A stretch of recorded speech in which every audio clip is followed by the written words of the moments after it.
Hey, and welcome back to Goal Oriented. I'm your host, Chandler Engelbrecht, and I'm joined by Mason Young and not Austin Curtright. Today we have Justin Jayne filling in for Austin. Austin is out sick this week. We hope all the best there.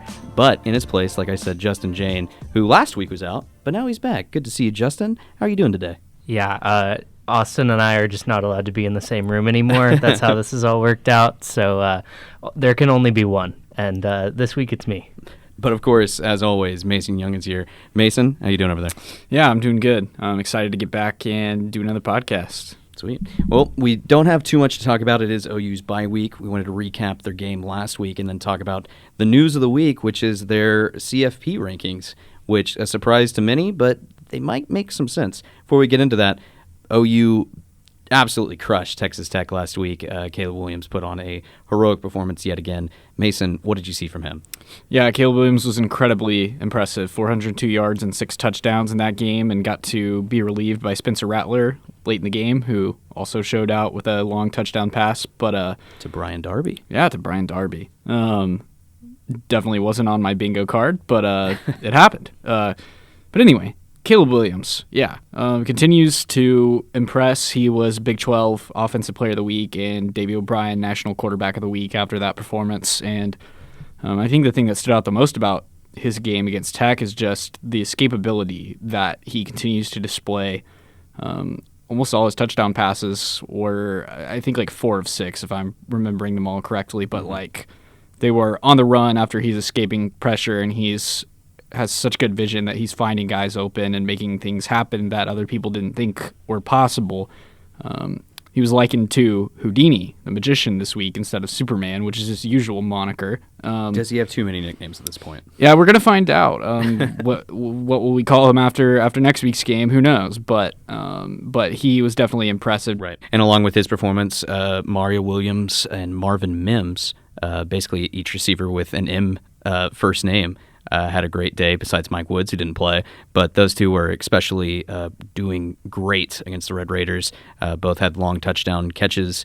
Both just looked amazing. What did you see from the receiving corps? Yeah, Mario Williams was really impressive, a freshman coming off a hamstring injury and had missed part of 2 games prior against TCU and then the game against Kansas. He was really impressive first time out, and that was something I asked Lincoln Riley about yesterday was, what did you think of that? Were you surprised at how quickly he got back into the swing of things? And he said, yeah. I mean, they kind of thought, like, going into the game early in the week, probably around, like, Tuesday, that he wasn't going to be able to play. And he just kept progressing, doing the things he needed to do to get ready to play, and finished with 5 catches, 100 yards in that game. And so his connection with Caleb Williams will be one to watch the rest of the season, that Williams to Williams combo, and it'll be interesting to see what he does as a freshman from here. Marvin Mims continues to just, there's some weeks where people talk about, oh, he's quiet. He only had 1 catch, but he continues to make the most out of getting very little. He made 135 yards and 2 touchdowns out of 4 catches against Texas Tech. There's not that many people that are doing that. Now, I mean, yeah, a couple of his plays were just like his first touchdown, okay, the guy that's supposed to tackle him just completely missed him, and he runs like 60 yards. Right. And it's OU's longest play of the season. So, I mean, that just kind of happened. It was like an unforced error, but still, I mean, like it shows up on the stat sheet. It's attributed to Marvin Mims. So he continues to impress the way that he just kind of creates offense by himself. Just get the ball in his hands and good things happen. And I think OU can and should only continue to do more of that as the season progresses. Yeah, as you mentioned, today is Wednesday, November 3rd. We're recording it after the CFP rankings come out. Special thank you to Georgia Bomar for bearing with us as we record a late podcast. But definitely my biggest takeaway from that game is seeing the receiving core almost back to full health. Of course, they're missing Mike Woods, as I mentioned, and also Theo Weiss is not there. He's missed the entire season due to a lower body injury. But in Riley's press conference yesterday, he said he doesn't have a timetable for Weiss's return, but he is close to coming back, basically. So definitely would be a huge add to that offense. The other takeaways from that game, just to wrap it up really quickly, the run game wasn't really there for them, but I don't think they wanted it to be. They didn't really need to run. Kenny Brooks only had like 35 rushing yards or something like that, but they really didn't handle the ball much because guys were running wide open and Caleb Williams was making plays. So other than that, huge defense performance. Isaiah Thomas had a career day, forced a fumble and recovered it, which is pretty incredible. Some big pass breakups and some big tackles. Definitely was the anchor for that defense. Anything you can say about that defensive performance? Yeah, well, getting a handful of key guys back was big for them. Getting Jalen Redmond, Delaren Turner-Yell, and DJ Graham back from injury was huge for them, and it showed. They held Texas Tech to 21 points, which is like kind of in that middle tier echelon of not great, not bad defensive performance, but it just felt like a more complete defense that than they've had all season. And the other interesting component of that was moving Key Lawrence from safety to cornerback. Right. He came out and showed that that position change was honestly really smooth for him, and he potentially will start at cornerback for the rest of the season, just with the situation that the corner room is in. Not knowing when Woody Washington's going to come back and the ups and downs some of the other guys like Jaden Davis and Latrell McCutcheon have had. So Key Lawrence impressed for sure. It was really intriguing to see how well he performed with 2 pass breakups in his first game playing at corner. Yeah, that might be one of the better moves Alex Grinch has made this season was moving Lawrence over to that corner spot, which what he talked about in his post-game press conference was like a few days before the game. That was a quick decision to make. He did it through text. He was like, hey, you want to play corner? And Key was like, yeah, man, sure. So it worked out. He looked like a natural back there, had some big plays, one of which was the first play of the game. And so, yeah, I think that defensive back group, a lot like the wide receiver group, once it's at full health, could be pretty good. But that's about it for Tech. Just a really, really strong game for OU, probably their best performance of the season. And before we move on to their CFP rankings, Justin, you are with us. You filmed the game. Any takeaways from your point of view? I mean, there's nothing that you guys haven't touched on, and I'm going to reiterate. I film the games. I don't write about them, unless you count the 1 minute long scripts we do every week. The biggest thing that I noticed is this was the first time, and I was talking to another videographer and another photographer during the game about this at one point, is that it was just a weirdly quiet game. They came into the third quarter not being within 1 score of the other team, and so Right. they had a comfortable lead coming in at half, and then that first couple drives in the third quarter, stands were out and about, the Pride was eating lunch, and it was just like a weirdly quiet moment. Student section was gone. Student section was gone, and then even more gone by the end of the fourth, but that was the first time they've held a comfortable lead since West Carolina, which, that's kind of an outlier among their Right. schedule. And this is also the first time fans have been able to leave the game prior to the end since, like, Tulane, and I think people just left that game because it was ungodly hot. I believe it was 200 degrees. Yeah, I think that's accurate. it was. So that means it was 300 degrees on the field. Felt like it in the press box that morning too, because you got the sun beating down on those windows and it's just generating It's rough. heat. It was Yeah, bad. Tulane game was bad from a heat perspective, at least. But yeah, as you just said, that was probably OU's most complete game to the season. I don't think that's arguable at this point. But with that, let's dive into these CFP rankings that came out last night around 6 o'clock. Bit of a surprise. OU comes in at 8. 7 teams ranked ahead of them, some of which you can probably say shouldn't be ahead of them. But let's talk about that for a minute. I was caught off guard. I handled our quick post we put out for it on OUdaily.com, shout out, and I was expecting them to be at least top 6. They came out top 8 and suddenly had to scramble for getting that post ready. But anyway, yeah, a lot of Twitter reactions to that. Mason, what's your reaction? Yeah, well, I mean, I think it would be easy for people who see OU's ranking to like overreact and be frustrated about them being snubbed.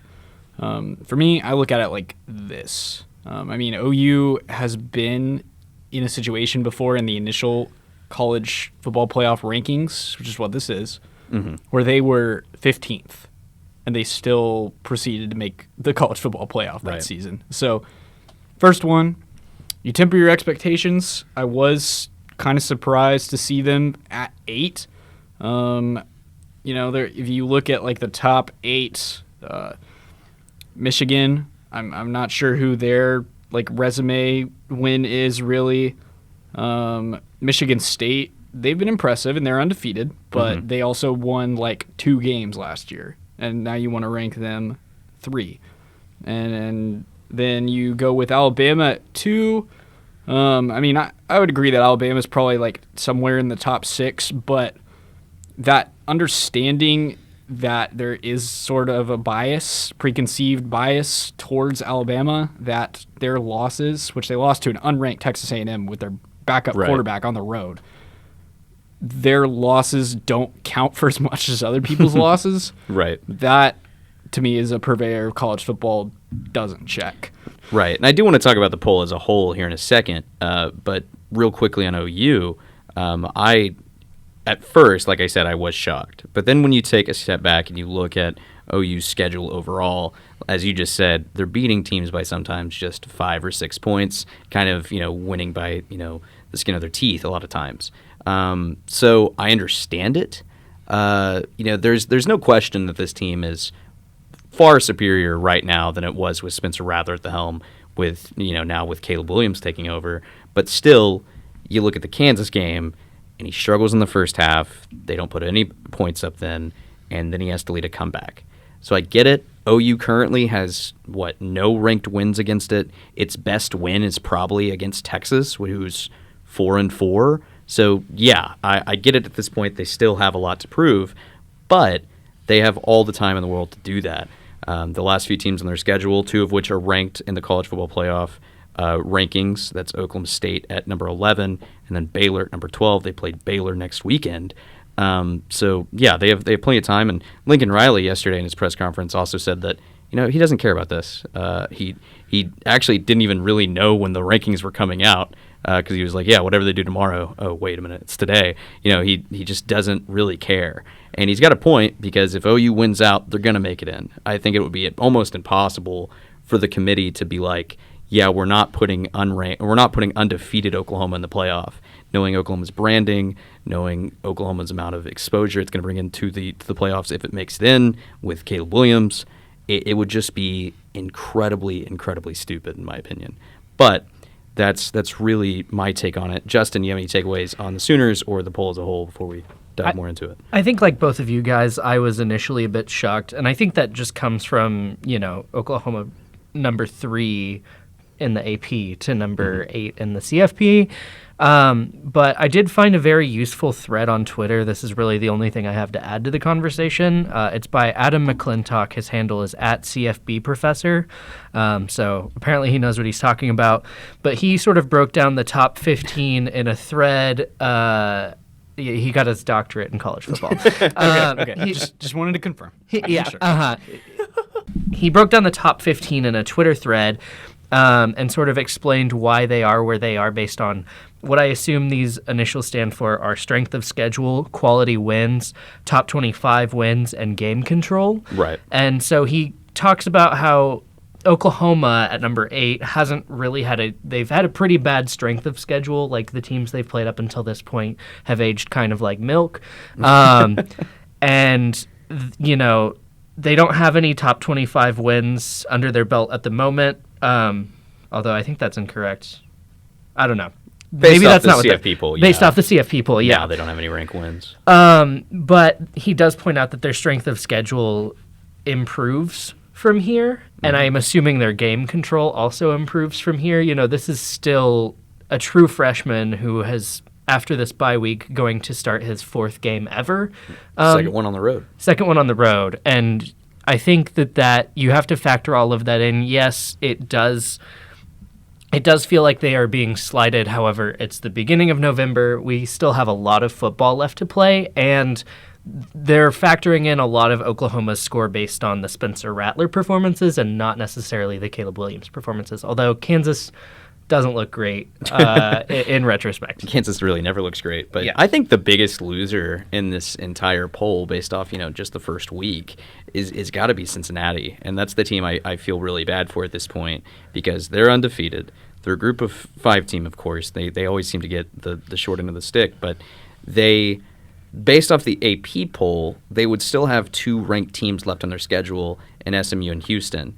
Neither of those teams are ranked in the college football playoff poll, implying that Cincinnati could win out and not make it in. I think that's likely going to happen, seeing how it happened years ago with Central Florida going undefeated, and they were snubbed for whatever team. But I feel bad for Cincinnati when they move over to the Big 12 here in a few years. I think that's going to be a huge boost for them. But it's really rough. But Mason, any other takeaways from that top 25? Yeah, well, they did say last night. I think maybe it was Gary Barta, the committee chairman, that was talking about this. But like, they do actually have a lot of respect for Cincinnati. And you never know what could happen.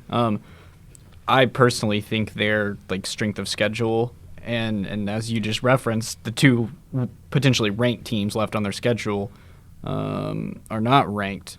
Their strength of schedule is kind of questionable. The win against Notre Dame is impressive to me. Oh, yeah. But I could justify them being 6th.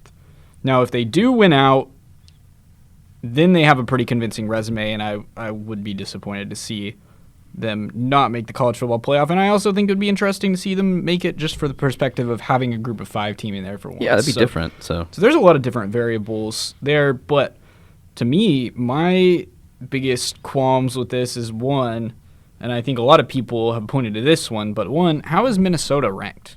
Like they're 6-2, they're ranked 20th. Who is their resume win? Tell me. Like I don't. I guess it's Purdue. I don't know. I guess I don't know. But they haven't impressed at all. And then also, too, I think another loser in this is UTSA. Right. They're undefeated. They have a better strength of schedule than more people would think.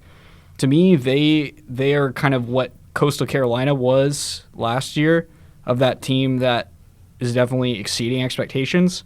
And I would say give them a chance.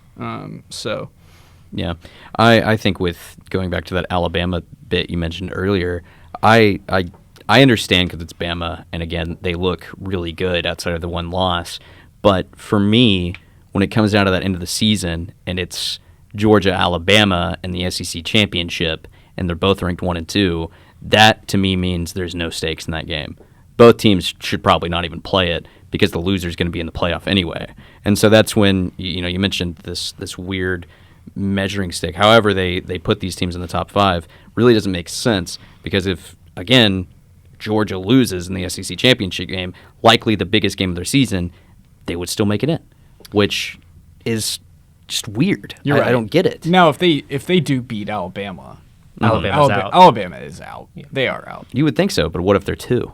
Because then they can make whatever point they want. What if they lose by a field goal in 6 overtimes? I don't know about putting a 2-loss Alabama over other teams that will have 0. I'm with you, and Alabama didn't even make it last year as a 1-loss. No. Yeah, I'm with you in the fact that I don't think it'll happen. But when they set up the poll like this, it makes the argument for it to happen exist, and that's where I have a problem. I'm really just thinking that you should have some sort of qualifications reached for you to make the playoff. Like, you have to win your conference championship game, or you have to be undefeated, or something in that matter. You have to be coached by Nick Saban. You have to be Alabama. Yeah. No. But I just think you need some sort of grounds there, because then it's just drama television when you roll out this huge presentation. It's just 4 wacky teams. I like Oregon over Ohio State.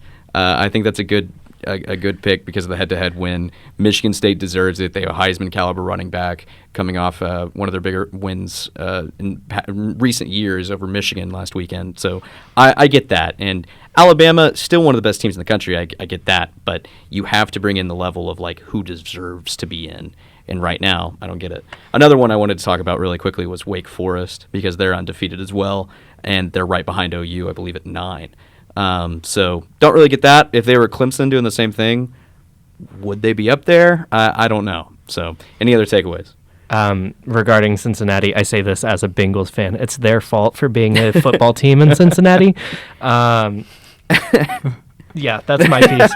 Good. Mason, you got anything else? Good. Well, I think it was interesting that you brought up Michigan State in the case for Kenneth Walker as a Heisman. I sat here last week and said Kenneth Walker and Caleb Williams cannot win the Heisman. They might be finalists, but they can't win it. And then they said, "Oh, we hear you," and they combined for 11 touchdowns. Did they do that because you said it?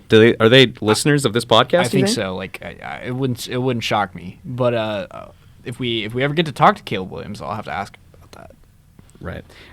Before we move on to our last topic of the day, I did want to go to a bit of Twitter reactions. We posted shortly after the rankings went live.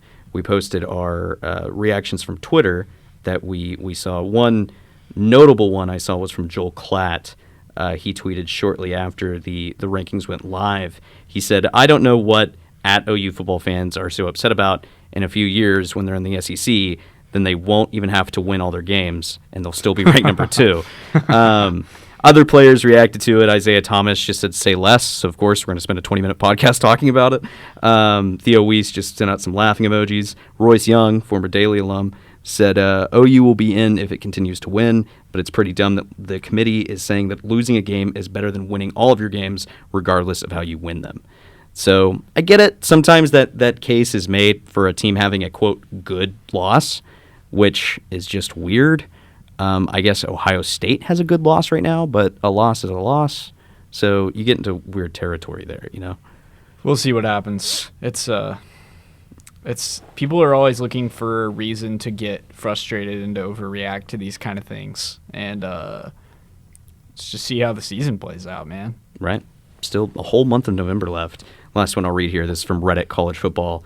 It says, we're hearing reports that the committee actually intended to rank Oklahoma at number 4 and Oregon at number 8, but a Pac-10 officiating crew made several errors at the end of the ranking. U of O versus OU. It's easy to switch up. But regardless, I think that about ends our CFP talk, and we'll come to our last segment on the podcast. Once again, Justin Jayne is with us. Justin, what is our mystery question of the day? Once again, I'm just going to say, I feel like we need a jingle for this. We'll work on that. It's a mystery question. Well, there's our jingle. Jingle. Georgia, be sure to cut that out and use that as the jingle in Every all future time. episodes. I like that idea. Mystery question. Yeah. So the mystery question this week is a write-in, and I want to let the audience know, if you just write in any mystery question and send it to me, it will not be accepted. This is not an invitation for you to do it. However, this mystery question is a write-in from Daily Sports alum, friend of the show, and all-around good guy, Vic Reynolds. Victor. And Vic asks, would you rather, 1, take a blindside block from Braden Willis, 2, get tackled by Perion Winfrey, 3, have Caleb Williams throw the ball as hard as he can at you from 10 yards away, parentheses, you are not allowed to try to dodge or catch it. And so I asked a qualifying question, are we wearing pads for these? And he said, I didn't think about it originally, but I'll say, yeah, sure. So you have the option to wear pads on this. I guess if you don't want to wear pads for any of these for whatever reason, you can pick that. Don't think I'm gonna choose that.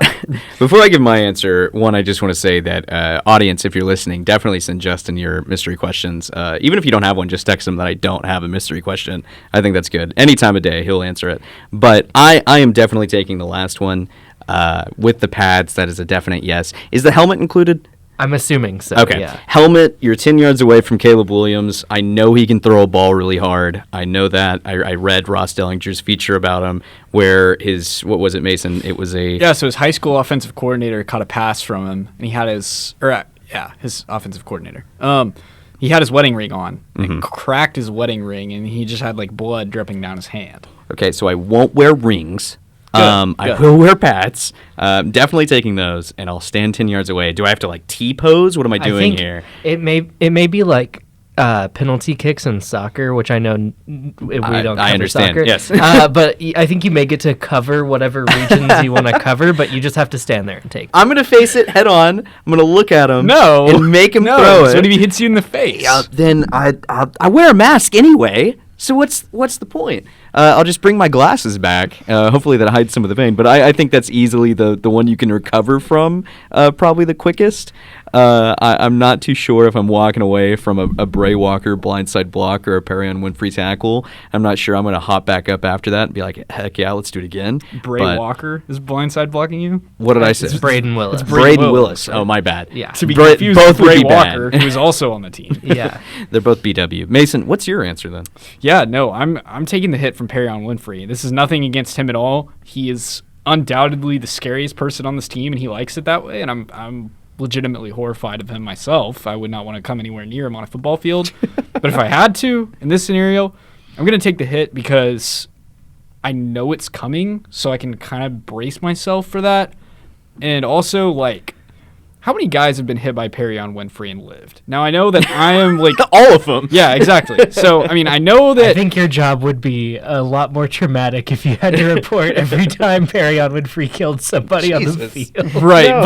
but like, so I surfaced that to say, like, I know that I'm probably a lot smaller and more feeble than a lot of the guys that he's tackling, but I feel like my rate of survival has to be decent based on his previous. I'm assuming this is like really angry Perion Winfrey. Like he's coming at you and wanting to hurt you. Like you're the quarterback and it's overtime and he wants to bring you down. So I'm really not messing with him in this scenario.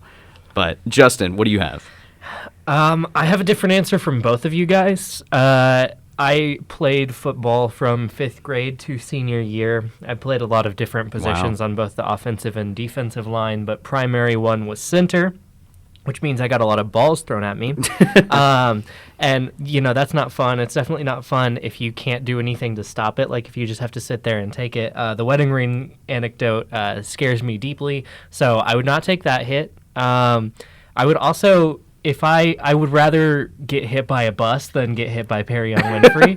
I have plenty of recordings of that dude just like demolishing someone and then getting up and like dancing and screaming about it. So no thanks. I did in high school in my freshman year, I was on scout defense for a practice and I thought I had this big opening to go sack the quarterback in scout defense, and then I just got knocked 30 feet away by a blindside block, and we practiced on like an uneven ground. So I basically rolled down a hill after taking a blindside block, and I was like a little dazed, but perfectly fine. So What high school was this? Oklahoma Christian Academy Okay. in Edmond, Oklahoma. Okay.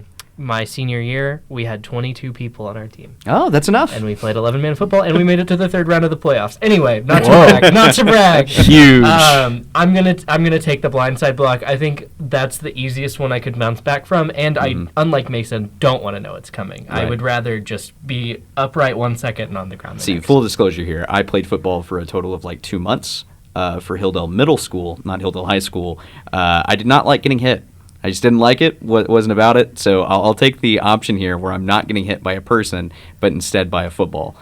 Did you get a letter jacket for your time playing? I should have. I think I deserved it. Playing I junior high football? I did get one sack in a scrimmage, and I was really excited about it, but then the middle school coach came up to me, and instead of being like, hey, good job, kid, he just said, whose guy were you? And I was like, oh, okay, well, I didn't really accomplish He's anything. probably mad that you hit his quarterback in a scrimmage. It was I pushed him, whatever. Mason, did you play football? No, I did not. I was coaxed into going to a tryout in 8th grade and went through some quarterback drills and was like, yeah, I'm not very good at this. Never will be. Let's stick to baseball and basketball. And I went from there. So Good. I'd love to know what Austin said here, so we'll definitely talk about this at some other point in time. But anything else before we wrap things up here? Feel free to follow me on Twitter and Instagram at Justin__Jayne, Jayne. I think I'm a good follow. So I'd agree. Mason, how can we follow you? yeah, my Twitter handle is at Mason_Young_0. Hit me with the follow. You can follow me at CT Engelbrecht. It's a pretty tough spell, but if you figure it out, I'm also a pretty good follow. Thank you so much for listening. I've been Chandler Engelbrecht, joined by Mason Young and Justin Jayne. Special thank you again to our producer, Georgia Bomar. You can follow her on Twitter at GeorgiaBomar02. So, thank you so much, and we will see you next time.